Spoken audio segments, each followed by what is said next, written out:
Con el fin de las restricciones, la normalidad regresa también a la hostelería. En Gijón, las terrazas deberán volver a su tamaño habitual previo a la pandemia desde este mismo sábado.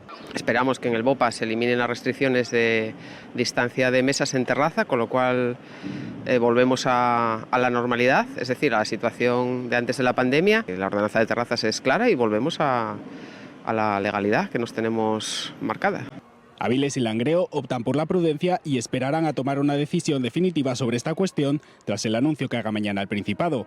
También Oviedo, que recuerda, ya está elaborando una nueva ordenanza de terrazas para hacerla más flexible. Mientras tanto, desde la Unión de Comerciantes y Hostelería consideran que al público le va a costar recuperar la normalidad. Nuestros hábitos sociales durante año y medio han sufrido un cambio muy brusco, muy radical.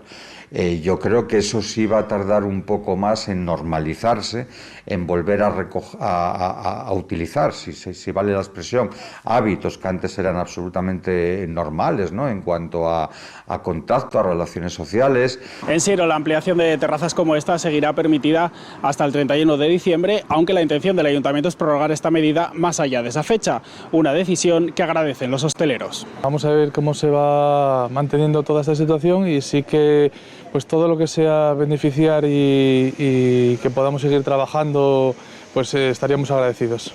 El Consejo de Gobierno oficializará mañana el fin de todas las restricciones, a excepción del uso de la mascarilla.